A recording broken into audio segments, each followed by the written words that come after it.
శ్రీ గణేశ శారద సద్గురు మంగళమూర్తిభ్యో నమః. వేదాంత గోష్ఠి 13వ ఘట్టము, ప్రపంచ మిథ్యా నిరూపణము. 1వ ప్రశ్న.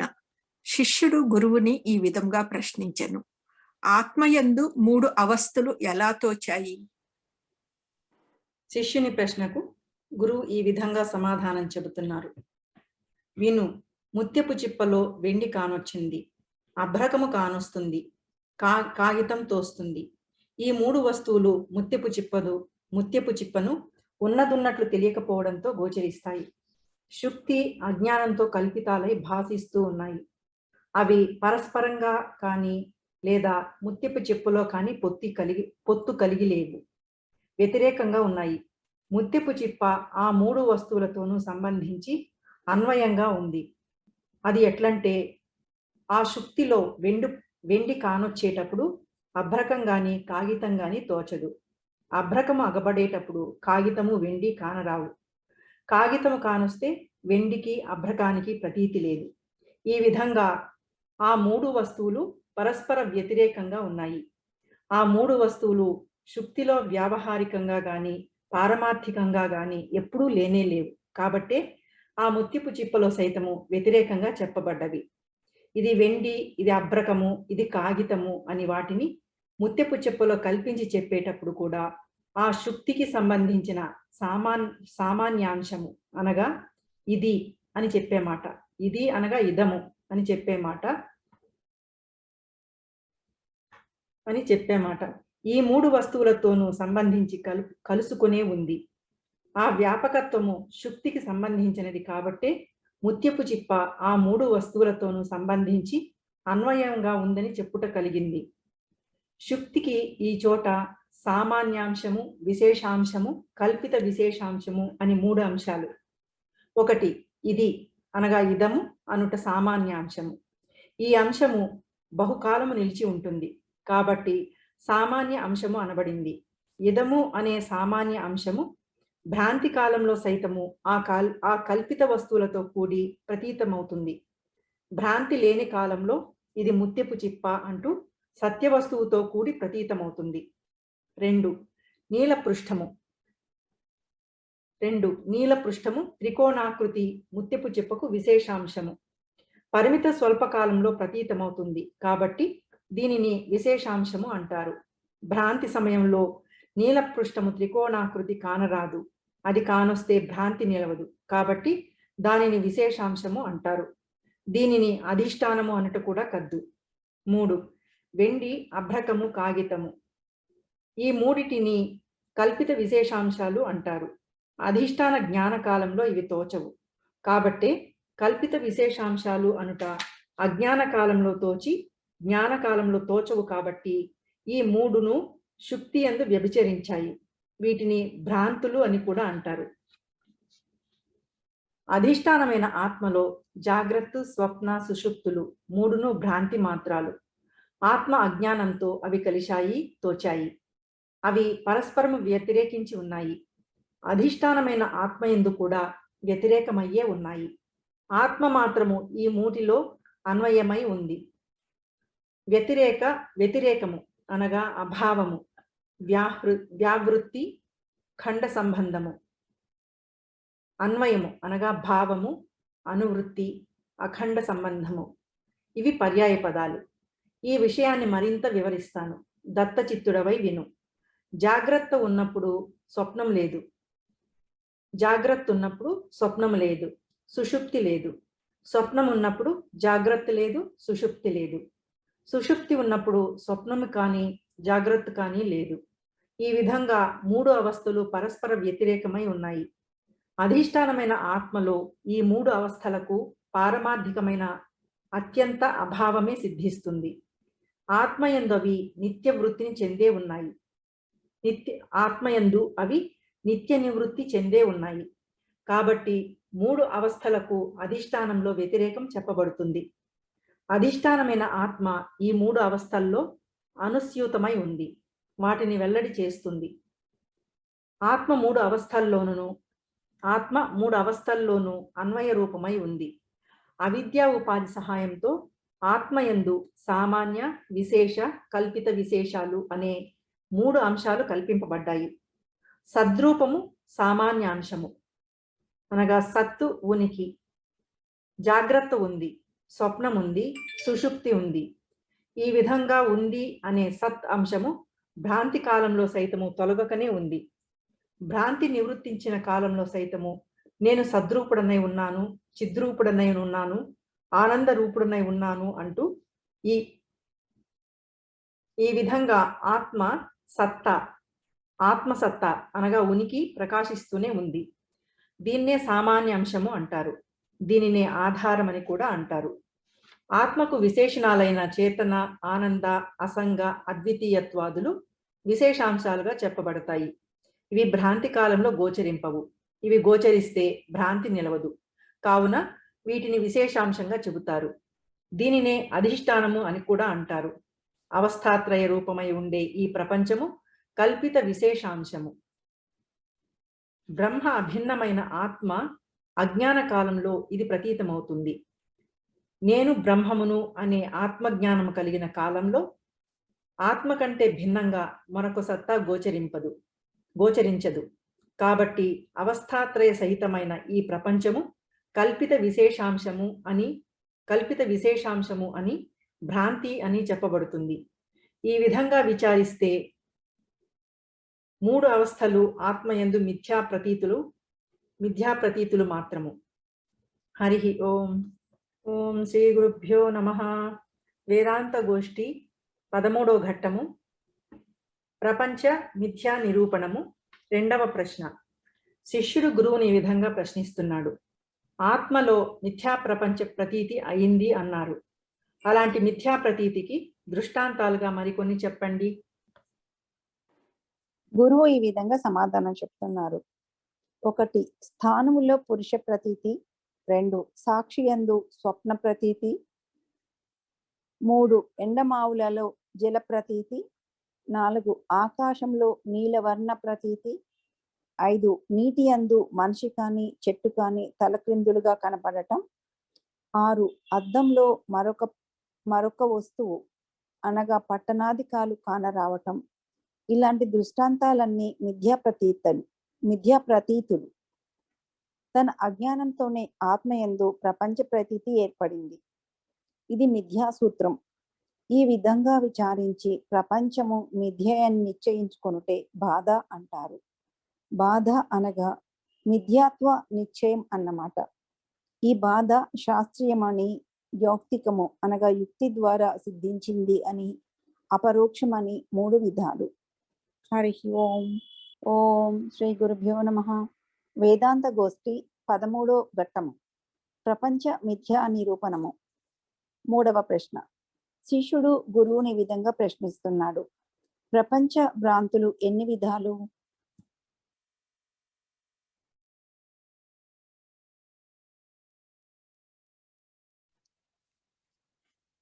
గురువు శిష్యునికి ఈ విధంగా సమాధానం చెప్పరి. భ్రాంతి 5 విధాలై ఉంది. వీటినే పంచభ్రమలని అంటారు. 1 భేద భ్రాంతి, 2 కర్తృత్వ భోక్తృత్వ భ్రాంతి, 3 సంగ భ్రాంతి, 4 వికార భ్రాంతి, 5 బ్రహ్మ భిన్నమైన జగత్తు సత్యమనే భ్రాంతి అని 5 విధాలు.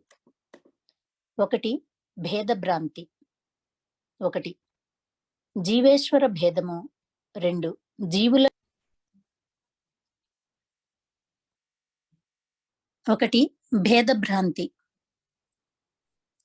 1 జీవేశ్వర భేదము, 2 జీవులలో పరస్పర భేదము, 3 జడములలో పరస్పర భేదము, 4 జీవజడ భేదము, 5 జడ ఈశ్వర భేదము అని భేదభ్రాంతి 5 విధాలు. 2 కర్తృత్వ భోక్తృత్వ భ్రాంతి. అంతఃకరణ ధర్మాలైన కర్తృత్వ భోక్తృత్వాలు ఆత్మయందు తోచుట.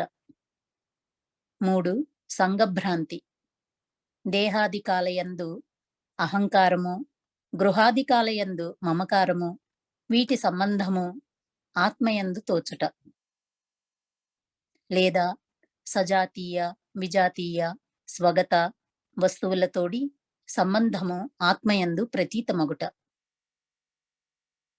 4 వికార భ్రాంతి. పాలకు పెరుగువలే జీవజగత్తులు బ్రహ్మమునకు పరిణామాలని తోచుట. 5 బ్రహ్మ భిన్నమైన జగత్తు సత్యమనే భ్రాంతి. బ్రహ్మ భిన్నమైన జగత్తు అసత్యమైనా కూడా దీని యందు సత్యత్వమును ఆరోపించుట. ఇవి పంచవిధ భ్రాంతులు. హరి ఓం. శ్రీ గురుభ్యో నమః. ఓం శ్రీ గణేశ శారద సద్గురు మంగళమూర్తిభ్యో నమః. వేదాంత గోష్ఠి 13వ ఘట్టము ప్రపంచ మిథ్యా నిరూపణము. 4వ ప్రశ్న. శిష్యుడు గురువుని ఈ విధంగా ప్రశ్నించెను: ఈ పంచవిధ భ్రాంతులను ఏ దృష్టాంతాల ద్వారా నివృత్తి చేయాలి? గురువు శిష్యునితో ఈ విధముగా సమాధానం చెప్పాను. 1 బింబ ప్రతిబింబ దృష్టాంతం ద్వారా భేదభ్రాంతిని నివృత్తి చేసుకోవాలి. 2 స్ఫటిక లోహిత దృష్టాంతముతో అనగా దాసాని పువ్వు రంగు స్ఫటికములో తోచుట. కర్తృత్వ భోక్తృత్వ భ్రాంతిని నివృత్తి చేసుకోవాలి. 3 ఘటాకాశ దృష్టాంతంతో సంఘభ్రాంతిని నివృత్తి చేసుకోవాలి. 4 రజ్జు సర్ప దృష్టాంతంతో వికార భ్రాంతిని నివృత్తి చేసుకోవాలి. 5 కనక కుండల దృష్టాంతముతో జగత్ సత్యత్వ భ్రాంతిని నివారించుకోవాలి. హరి ఓం. ఓం శ్రీ గణేశ శారద సద్గురు మంగళమూర్తిభ్యో నమః. వేదాంత గోష్ఠి 13వ ఘట్టము ప్రపంచ మిథ్యా నిరూపణము. 5వ ప్రశ్న. శిష్యుడు గురువుని ఈ విధముగా ప్రశ్నించెను: ఈ దృష్టాంత దాష్ట్రాంతాలను విడివిడిగా వివరించండి. శిష్యుని ప్రశ్నకు గురువు ఈ విధంగా సమాధానం చెబుతున్నారు: భేదభ్రాంతి నివృత్తి యందు బింబ ప్రతిబింబ దృష్టాంతము చెప్పబడింది. అద్దంలో ముఖ ప్రతిబింబము అగపడింది. ఆ ప్రతిబింబము నిజానికి అద్దంలో లేదు. అద్దం వైపు ప్రసరించిన నేత్ర వృత్తి అద్దానికి తాకి ఆగి ముందుకు పోలేక వెనక్కు తిరిగి బింబభూతమైన ముఖాన్ని చూస్తుంది.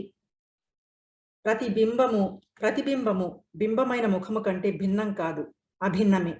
అందువలన ప్రతిబింబము మిథ్య కాదు, సత్యమే. అయితే బింబానికి భిన్నంగా తోచడము, అద్దంలో నిలిచి ఉండడము, బింబానికి ఎడపెడంగా ఉండడము, ఈ 3 ప్రతిబింబ ధర్మాలు.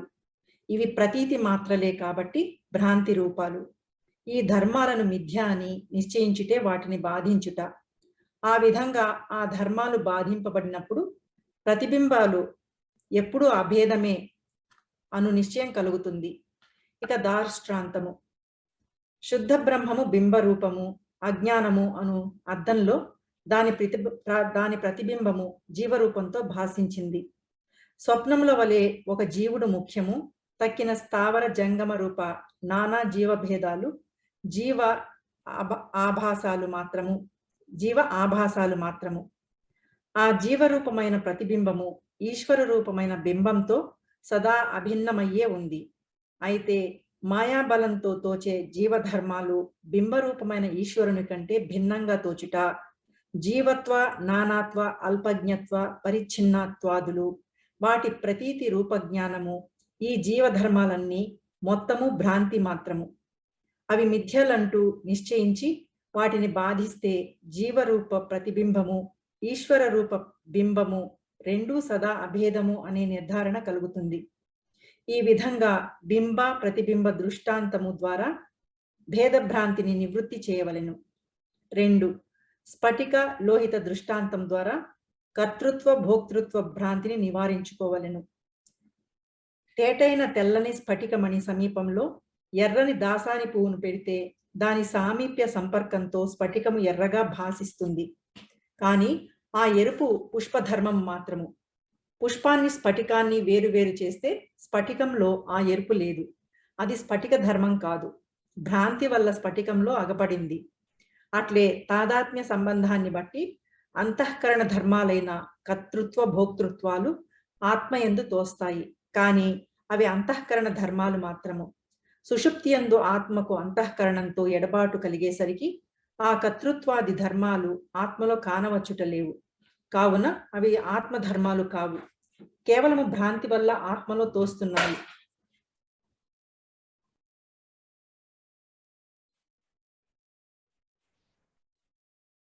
ఈ విధంగా స్ఫటిక లోహిత దృష్టాంతం ద్వారా కర్తృత్వ భోక్తృత్వ భ్రాంతిని నివృత్తి చేసుకోవాలి. 3. ఘటాకాశ దృష్టాంతంతో సంఘ భ్రాంతిని నివృత్తి చేసుకోవాలి. ఘటము ఉపాధిగా ఉండే ఆకాశాన్ని అనగా కొండలో కనపడే ఆకాశాన్ని ఘటాకాశము అని అంటారు. ఆ ఆకాశము అనగా ఆ కొండలోని బయలు కొండతో సంబంధము కల దాని వలె తోచినప్పటికీ ఘటధర్మాలైన ఉత్పత్తి నాశాలు గమన ఆగమనాలు ఆ ఆకాశానికి సంబంధించవు. ఆకాశము అసంగము. ఆకాశమునకు కొండతో సంబంధం ఉన్నట్లు తోచుట కూడా భ్రాంతి మాత్రమే. అట్లే దేహాది సంఘాతము ఉపాధిగా గల ఆత్మను జీవుడు అంటారు. ఈ ఆత్మ సంఘాతంతో సంగము కలదాని వలె తోస్తూ ఉంది. అయినా సంఘాత ధర్మాలైన జనన మరణాదులు ఆత్మను స్పృశించలేవు. కారణమేమంటే సంఘాతము దృశ్యము, ఆత్మ ద్రష్ట. ఆత్మ సంఘాతానికి వేరై ఉంది, అసంగమై ఉంది. ఆత్మ సంఘాత రూపము కాదు, సంఘాతము తాను కాదు. ఆత్మకు సంఘాతంతో అహంతో రూపసంగం లేదు. ఈ సంఘాతం అనగా దేహ ఇంద్రియ ప్రాణ మనోబుద్ధుల కూటమి ఆత్మకు సంబంధించింది కాదు. ఈ సంఘాతంతో మమతా రూప సంగము లేదు. ఆత్మ సంఘాతానికంటే భిన్నము. ఈ సంఘాతానికి సంబంధించిన పుత్ర మిత్ర కళత్ర గేహాలలో ఆత్మకు సంఘం లేదు. ఈ విధంగా సంఘాతంతోడి ఆత్మకు అహంత మమత రూప సంఘం లేదు. ఆత్మ అసంగము. ఈ ప్రకారంగా ఘటాకాశ దృష్టాంతం ద్వారా సంఘభ్రాంతిని నివృత్తి చేసుకోవాలి. 4. వికారభ్రాంతి నివృత్తి యందు రజ్జు సర్ప దృష్టాంతం చెప్పబడింది. త్రాడు పడి ఉంది. సంజ చీకటి వేళ త్రాడును చూచేందుకు కంటి గుండా ప్రసరించిన అంతఃకరణ వృత్తి త్రాటి వరకు పోయింది. మదాంధకార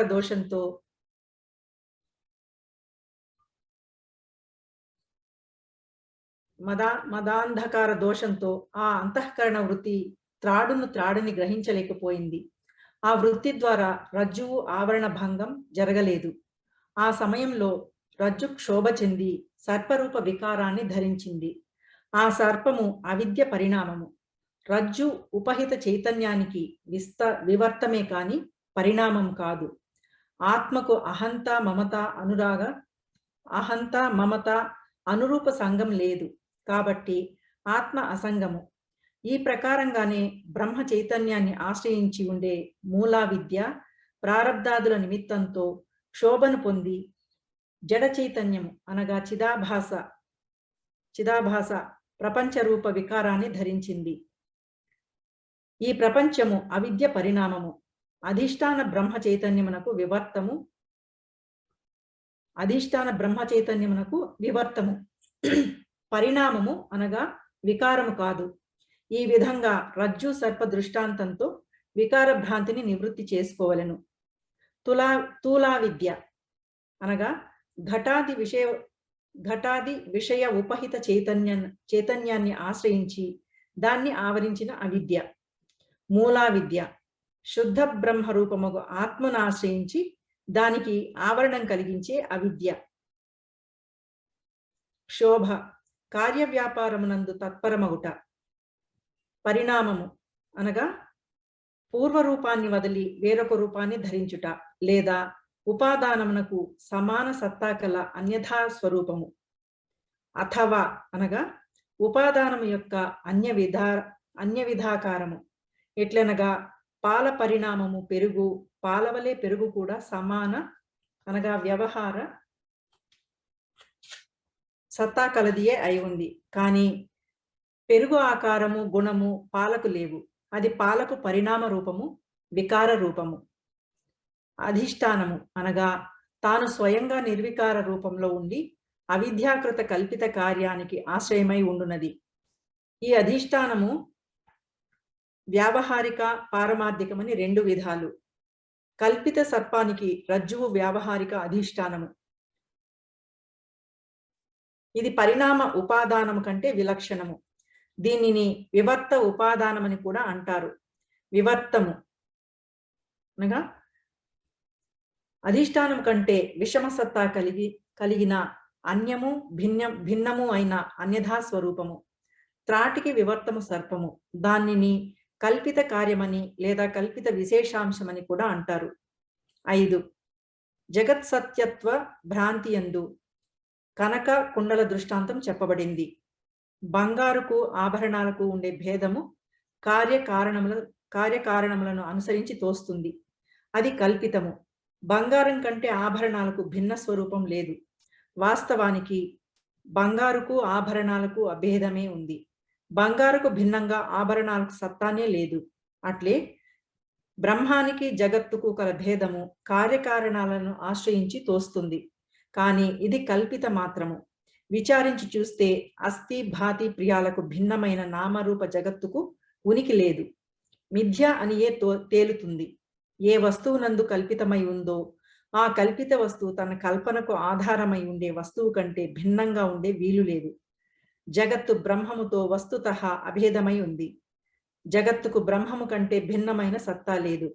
ఈ విధమైన విచారణతో కనక కుండల దృష్టాంతము ద్వారా బ్రహ్మమునకు భిన్నమైన జగత్తు సత్యత్వ భ్రాంతిని నివృత్తి చేసుకోవాలి. హరి ఓం. ఓం శ్రీ గణేశ శారద సద్గురు మంగళమూర్తిభ్యో నమః. వేదాంత గోష్ఠి 13వ ఘట్టము, ప్రపంచమిథ్య నిరూపణము. 6వ ప్రశ్న. శిష్యుడు గురువును ఈ విధంగా ప్రశ్నిస్తున్నాడు. భ్రాంతి అనగా ఏమి? గురువు ఈ విధంగా సమాధానం చెప్తున్నారు. భ్రాంతి అనగా అధ్యాస. హరి ఓం. ఓం శ్రీ గురుభ్యో నమః. వేదాంత గోష్ఠి 13వ ఘట్టము, ప్రపంచమిథ్య నిరూపణము. 7వ ప్రశ్న. శిష్యుడు గురువు ఈ విధంగా ప్రశ్నిస్తున్నాడు. అధ్యాస అనగా ఏమి? గురువు శిష్యునితో ఈ విధంగా చెప్పాను. భ్రాంతి జ్ఞానానికి విషయమైన మిథ్యా వస్తువు, భ్రాంతి జ్ఞానము కలిపి అధ్యాస అని చెప్పబడుతుంది. భ్రాంతి జ్ఞానానికి విషయమైన మిథ్యా వస్తువు, భ్రాంతి జ్ఞానము కలిపి అధ్యాస అని చెప్పబడుతుంది. అధిష్టానమునకు భిన్నమైన సత్తా కలిగిన అవభాసాన్ని అధ్యాస అంటారు. శుక్తిలో రజత భ్రాంతి కలిగింది. అసలు శుక్తికి అనగా ముత్యపు చెప్పకి వ్యావహారిక సత్తా లోనిది. రజతము కల్పితం కాబట్టి ప్రాతిభాసిక సత్తా లోనిది.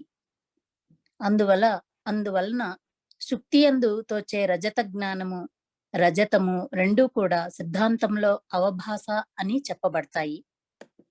లేదా తాను లేని చోట అనగా అధికరణంలో తాను ఉన్నట్లు తోచుటను అధ్యాస అంటారు. స్థాణువులో దొంగలేడు. అధికరణమైన స్థాణువులో దొంగ ఉన్నట్లు తోచాడు. అది అధ్యాస. ముత్యపు చిప్పలో వెండి లేదు. అధికరణమైన శుక్తిలో వెండి తోస్తుంది. ఇది అధ్యాస.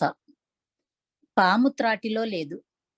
ఆ అధికరణమైన త్రాటిలో పాము తోచింది. ఇది అధ్యాస. భ్రాంతి కలిగేందుకు ఆశ్రయమైన వస్తువును అధిష్టాన లేక అధికరణము అంటారు. అది వ్యావహారిక సత్తా కలదిగాను ఉండొచ్చు, పారమార్థిక సత్తా కలదిగాను ఉండొచ్చు. భ్రాంతి వలన కల్పింపబడిన వస్తువును ఆరోప్యము అంటారు. హరి ఓం శ్రీ గురుభ్యో నమః. ఓం శ్రీ గురుభ్యో నమః. వేదాంత గోష్ఠి 13వ ఘట్టము, ప్రపంచ మిథ్యా నిరూపణము. 8వ ప్రశ్న. శిష్యుడు గురువుని ఈ విధంగా ప్రశ్నించను. ఈ అధ్యాస ఎన్ని రకాలు? గురువు శిష్యునితో ఈ విధముగా సమాధానము చెప్పెను. స్వరూప అధ్యాసయని, సంసర్గ అధ్యాసయని అధ్యాస 2 విధాలు. లేదా జ్ఞాన అధ్యాసయని, అర్ధ అధ్యాసయని 2 విధాలు. హరి ఓం. ఓం శ్రీ గణేశ శారద సద్గురు మంగళమూర్తిభ్యో నమః. వేదాంత గోష్ఠి 13వ ఘట్టము, ప్రపంచ మిథ్యా నిరూపణము. 9వ ప్రశ్న. శిష్యుడు గురువుని ఈ విధంగా ప్రశ్నించెను. ఈ అధ్యాసను గురించిన వివరణను సుబోధకంగా చెప్పండి. శిష్యుని ప్రశ్నకు గురువు ఈ విధంగా సమాధానం చెప్పారు. స్వరూపాధ్యాస, అనాత్మ స్వరూపము ఆత్మయందు అధ్యాస చేయబడుతుంది, లేదా పదార్థ స్వరూపము అనిర్వచనీయమై ఏర్పడుతుంది. అట్టి సందర్భాన్ని స్వరూప అధ్యాస అని అంటారు. 1. నేను అజ్ఞానిని. ఈ విధంగా అజ్ఞానము శుద్ధ చేతనంలో అధ్యాస చేయబడింది. 2. నేనున్నాను. ఈ విధంగా అహంకారము అనగా అంతఃకరణము అజ్ఞాన ఉపహిత చేతనంలో అధ్యాస చేయబడింది. 3. నేను సుఖిని, దుఃఖిని, కర్తను, భోక్తను అని ఈ విధంగా అంతఃకరణ ధర్మాలు అంతఃకరణ ఉపహిత చైతన్యంలో అధ్యాస చేయబడ్డాయి. 4. నేను గ్రుడ్డివాణ్ణి, మూగవాణ్ణి, చెవిటివాణ్ణి, నేను వింటున్నాను, కంటూ ఉన్నాను, అంటూ ఉన్నాను అని ఈ విధంగా ఇంద్రియ ధర్మాలు అంతఃకరణ ఉపహిత చైతన్యంలో అధ్యాస చేయబడుతూ ఉన్నాయి. 5. నేను మనుష్యుణ్ణి, బాలకుణ్ణి, యువకుణ్ణి, ముసలివాణ్ణి, బ్రాహ్మణుణ్ణి అంటూ దేహమును, దేహ ధర్మాలను అంతఃకరణ ఇంద్రియ ధర్మాల ఉపహిత చైతన్యంలో అధ్యసిస్తూ ఉన్నారు. 6. నేను లావుగా ఉన్నాను, సన్నగా ఉన్నాను, ఎర్రటివాణ్ణి, నల్లటివాణ్ణి అంటూ దేహ ధర్మాలను దేహ ఉపహిత చైతన్యంలో అధ్యాస చేస్తున్నారు. ఇంద్రియాలు కానీ దేహం కానీ స్వరూపంతో కూటస్థుని యందు అధ్యసింపబడలేవు. అవి బ్రహ్మచేతనంలో అధ్యసింపబడినాయి. కానీ ఇంద్రియ ధర్మాలు, దేహ ధర్మాలు కూటస్థునికి అభేదంగా తోస్తాయి. నేను కన్ను, నేను దేహము అంటూ కేవలము దేహము, ఇంద్రియాల అభేద ప్రతీతి కూటస్థునికి కలగదు. పైన 1 నుండి 6వ నంబరు దృష్టాంతం వరకు చెప్పినట్లు అజ్ఞానాదులు చైతన్యంలో అధ్యాస చేయబడినాయి. ఆయా పదార్థాల స్వరూపము అనిర్వచనీయమై ఏర్పడింది కావున ఆ మొత్తము స్వరూప అధ్యాసలోనిది. సత్తు కాక అసత్తు కాక ఆ రెంటికి విలక్షణమైన దాన్ని అనిర్వచనీయము అంటారు. త్రాటిలో సర్పం తోచింది. ఆ సర్పము సత్యమే అయితే రజ్జు జ్ఞానంతో తొలగిపోరాదు, కానీ తొలగిపోతూ ఉంది. కాబట్టి ఆ సర్పము సత్తు కాదు, సత్తుకు విలక్షణము. అది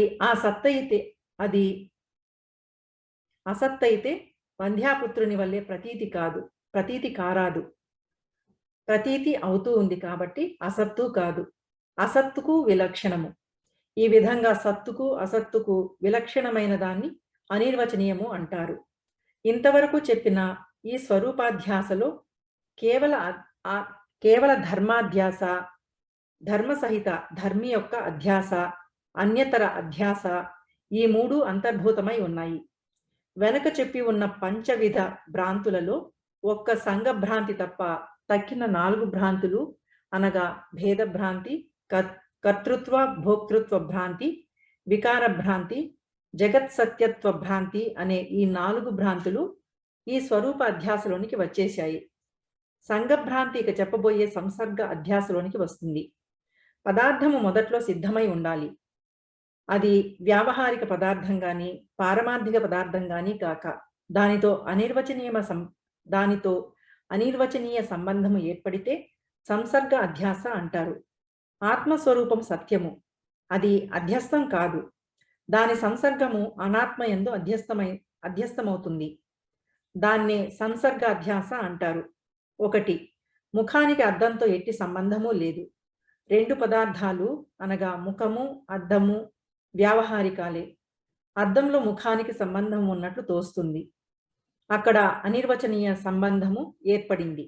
అట్లే ఎర్ర రంగు గల గుడ్డను ఎర్రగుడ్డ అనగా రక్తః పటః అంటాము. అది ఎర్ర రంగు కలిగిన గుడ్డ కాని ఎర్రగుడ్డ కాదు. ఎర్రగుడ్డ అని తోచింది. ఎర్ర రంగుతో గుడ్డకు తాదాత్మ్య సంబంధం తోచిందే కాని నిజంగా తాదాత్మ్య సంబంధం లేదు. ఎర్ర రంగు కుసుంబా పుష్పానికి చెందింది. ఎరుపుకు కుసుంబా పుష్పానికి తాదాత్మ్య సంబంధం ఉంది, గుడ్డకు లేదు.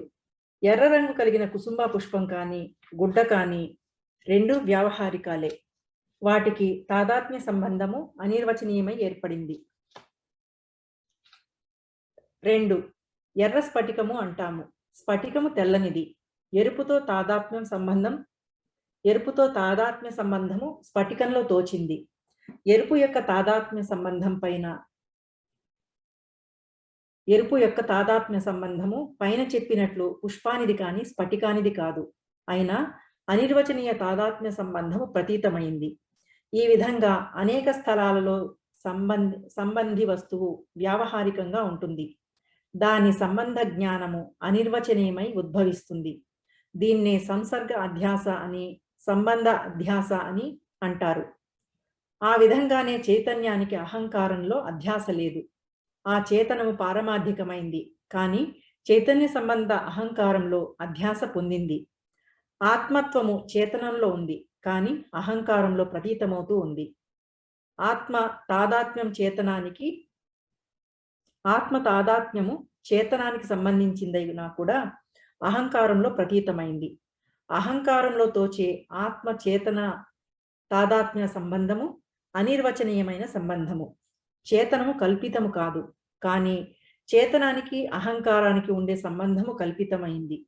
ఈ ప్రకారంగా అహంకారాదికాలైన అనాత్మల యందు చేతన ఆత్మ యొక్క అధ్యాస సంభవించింది.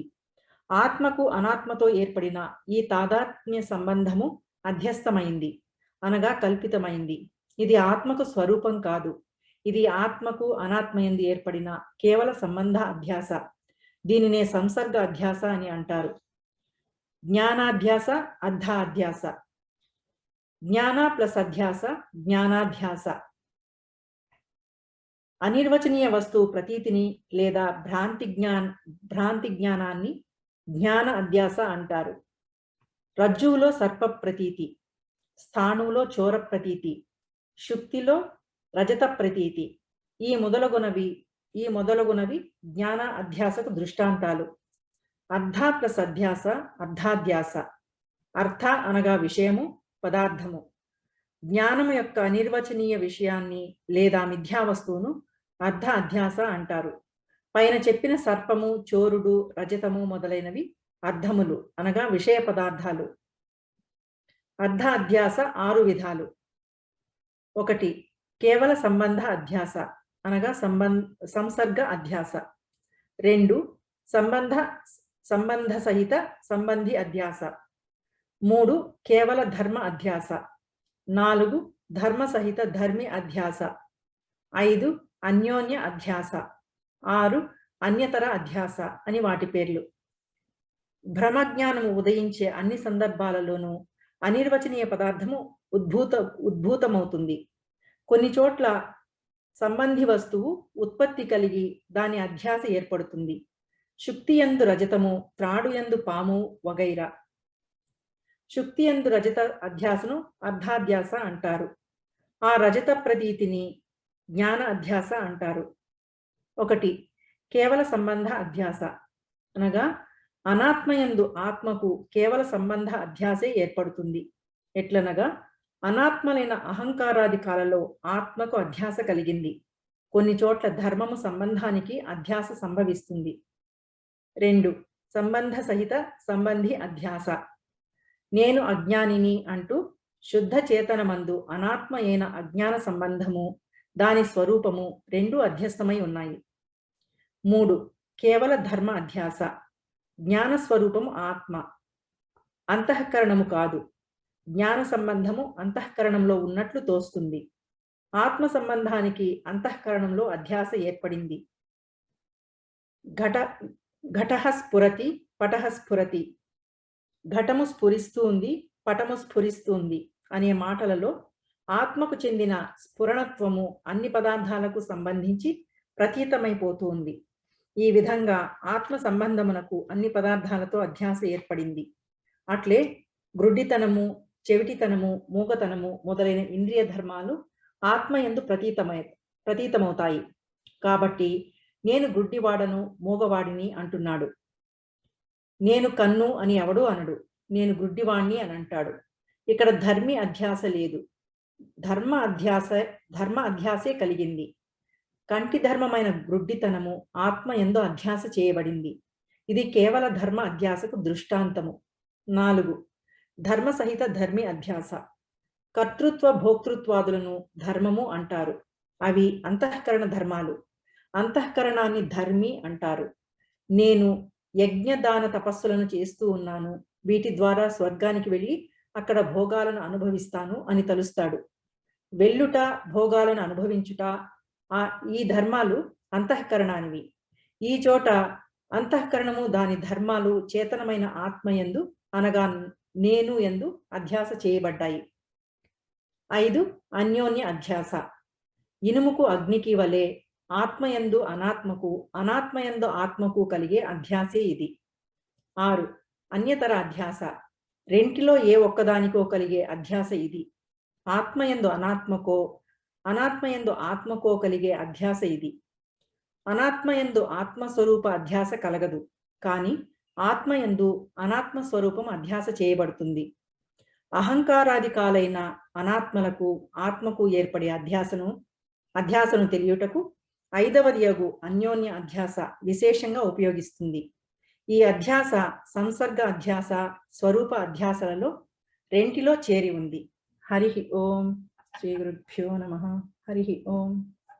ఓం శ్రీ గురుభ్యో నమః. వేదాంత గోష్ఠి 13వ ఘట్టము. ప్రపంచ మిథ్యా నిరూపణము. 10వ ప్రశ్న. శిష్యుడు గురువును ఈ విధంగా ప్రశ్నిస్తున్నాడు. అన్యోన్య అధ్యాస అనగా ఏమి? గురువు ఈ విధంగా సమాధానం చెప్తున్నారు. పరస్పరంలో పరస్పర అధ్యాస కలుగుట. హరి ఓం. ఓం శ్రీ గురుభ్యో నమః. వేదాంత గోష్ఠి 13వ ఘట్టము. ప్రపంచ మిథ్యా నిరూపణము. 11వ ప్రశ్న. శిష్యుడు గురువుని ఈ విధంగా ప్రశ్నిస్తున్నాడు. ఆత్మ అనాత్మలకు పరస్పర అధ్యాస ఎలా కలిగింది? గురువు శిష్యునితో ఇలా చెప్పిరి. సత్తు, చిత్తు, ఆనందము, అద్వైతము, ఈ 4 విశేషణాలు ఆత్మవి.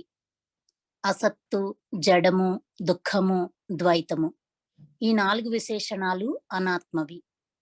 వీటిలో అనాత్మ ధర్మాలైన దుఃఖము, ద్వైతము, ఆత్మధర్మాలైన ఆనందము, అద్వైతము అను వాటిలో స్వరూపంతో అధ్యాస పొంది వాటిని కప్పివేశాయి. అట్లే ఆత్మధర్మాలైన సత్తు, చిత్తులు అనాత్మ ధర్మాలైన అసత్తు, జడములలో సంసర్గం ద్వారా అధ్యాస పొంది వాటిని కప్పివేశాయి. ఆత్మధర్మాలైన ఆనంద, అద్వైతాలు అనాత్మ ధర్మాలైన దుఃఖ, ద్వైతాలతో ఆవరింపబడడం చేత నేను ఆనంద రూపుణ్ణి, అద్వైత రూపుణ్ణి అని తోచుటలేదు. నేను దుఃఖిని, పరిచ్ఛిన్నుణ్ణి అని తోస్తుంది. ఆత్మధర్మాలైన సత్తు, చిత్తులు అనాత్మ ధర్మాలైన అసత్తు, జడాలను ఆవరించడంతో అహంకారాదికాలగు అనాత్మలు అసత్తులుగా, జడాలుగా తోచటలేదు. ఉన్నవి, ప్రకాశిస్తున్నవి అంటూ వ్యవహారంలో ప్రతీతమవుతున్నాయి. ఈ ప్రకారంగా ఆత్మ అనాత్మల అన్యోన్య అనగా పరస్పరాధ్యాస ఏర్పడింది. వేదాంత గోష్ఠిలో ప్రపంచ మిథ్యా నిరూపణము అనే 13వ ఘట్టం ముగిసింది. ఓం తత్సత్. హరి ఓం. శ్రీ గురుభ్యో నమః. హరి ఓం.